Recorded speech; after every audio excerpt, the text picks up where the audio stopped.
मुंबईकरता भविष्यातल्या पिण्याच्या पाण्याचा प्रश्न हा सोडवण्याच्या दृष्टीनं मला सांगताना आनंद वाटतो की अनेक वर्ष ज्या गारगाई प्रकल्पाच्या संदर्भात बोललं जात होतं, पण त्याला 2 वेळा फॉरेस्ट आणि पर्यावरणाने मंजुरी नाकारली होती, त्याच्यामध्ये आपण सगळे नॉर्म्स पूर्ण केले आणि फॉरेस्ट आणि पर्यावरणाची मंजुरी मिळवली आणि आता त्याचं टेंडर देखील काढलंय।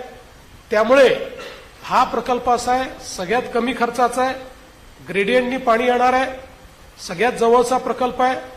त्यामुळे जवळपास 500 MLD पाणी हे पहिल्या टप्प्यामध्ये गारगाई प्रकल्पातून मिळणार आहे आणि त्यासोबत दमणगंगा पिंजाळ असेल किंवा इतर जी प्रकल्प असतील, हे सगळ्या प्रकल्पांना आपण चालना दिली आहे। 2060 ची मुंबईची जी पॉप्युलेशन असेल, जी लोकसंख्या असेल, या लोकसंख्येला पुरेल इतकं पाणी मुंबईकरता आपण नियोजित केलेलं आहे आणि प्रत्येक घरी मुबलक पाणी हे देण्याचा आपण त्या ठिकाणी प्रयत्न जो आहे तो करतो आहोत।